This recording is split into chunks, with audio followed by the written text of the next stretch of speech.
When it comes to buying watches, we don't have to make excuses, and yet that's exactly what we do.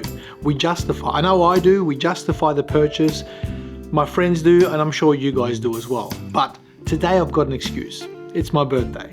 So I bought an Omega, I'm running with that. Let's dive in.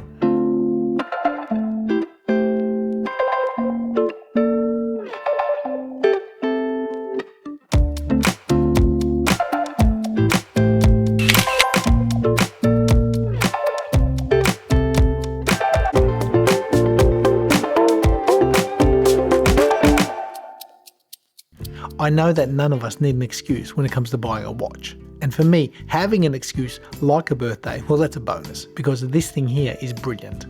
Now, we spend a lot of time on our computers on the internet looking at watches. The latest, the greatest. We're trying to save our money to be able to buy something that will potentially suit our lifestyle. And for me, this Omega Speedmaster Racing has been on my radar for some time. It's a master coaxial chronometer, and although a very expensive watch, the technology that goes into this is actually very impressive. However, on the aesthetic side of things, if you look at that dial, you've got a classic vintage bicompax. You've got applied 18 karat gold indexes infilled with Swiss superluminova, and the checkered flag seconds and minute markers make for very easy reading. One thing that I do especially like about this design is that counter at 3 o'clock, because it measures both hours and minutes of elapsed time, which can come in very handy, especially when you're at a motorsports race, something of an endurance race, because that's exactly what this watch was designed for. You see, before the Moon watch, Omega Speedmasters were predominantly designed for racing, and that pedigree is carried on beautifully in this watch. Now, although functionality of this watch is fantastic, visually it's also one of the most appealing Speedmasters in my eyes, because that counter at the 9 o'clock features the running seconds in orange, which corresponds beautifully to that orange handset. And looking closer at that central sweeping chronograph hand, it's in pure white, but it also has a splash of orange on its tip, just to tie everything together. And I say this because being a column wheel chronograph with a vertical clutch, ideally you can leave that central hand sweeping all day long without any extra wear and tear or issues whatsoever. Now, this is where the watch scares people off, the physical dimensions. Because when people see 44.25 and a case height of 14.92, they run. In fact, I avoided this watch for the longest of times. And yet, when I placed it on my wrist, I thought, you know what, this is actually impressive.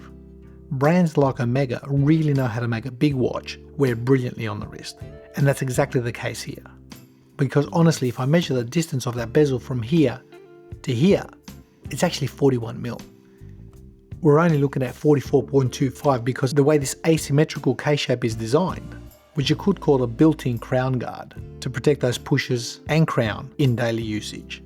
Now, a lot of you guys that have been following this channel, you know that I love tools, and this is a tool. However, it's a little bit of a pretty one, and I've got to tell you that metal is very soft. It scratches. So it's one of those tools which unfortunately you do have to baby a little bit, or else you're going to get this banged up everywhere.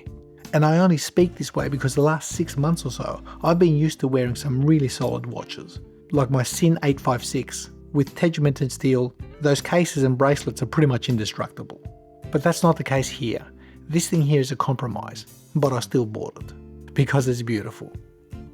Now, if I turn the watch over, you'll notice through that massive sapphire crystal, you got the Metis certified coaxial 9900.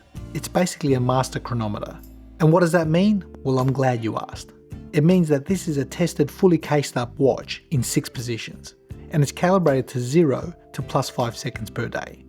And this particular one has been running exactly 0 or +1 every single day, regardless of whether I've got that chronograph running or not. That's pretty impressive.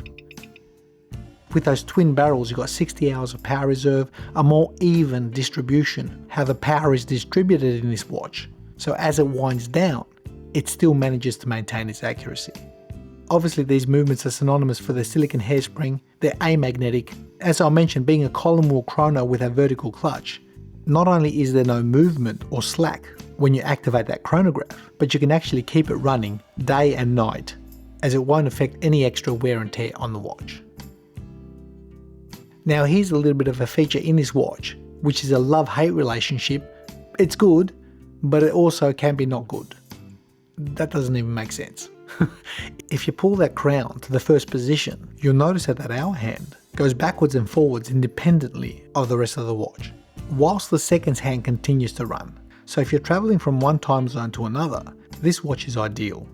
But at the same time, if you're at home and you just want to change that date, you have to cycle through. So that's why I mentioned it's a love-hate relationship. It's very functional, but it does also have its shortfalls. Now the bezel on this watch is ceramic, and it also features liquid metal. And at different angles towards the sun, this has got a pretty distinct look. It actually comes alive. Now one thing that really surprised me about this watch is the lume. It's almost dive watch quality. In fact, those 18 karat white gold applied indexes glow all night. Only the handset seems to trail a little bit behind. So again, for a chronograph, that's pretty impressive. Now this is not a review, this is just me enjoying this new watch, trying it out with different straps, and really getting a feel for it, just to celebrate my birthday. So if you spend a lot of money on a watch, because it is your birthday, don't feel bad. Don't feel guilty. Just run with it.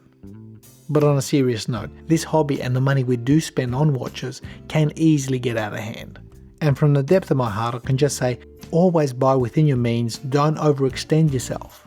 Because in doing so, you'll probably find it'll create all sorts of problems that would make a hobby that should be enjoyable to something that can become a real negative. And that's not why we do hobbies. So thank you for watching. I hope you enjoyed that.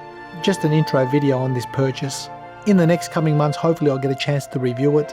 But until then, enjoy your up and coming holidays, enjoy one another, and we'll see you in the next one.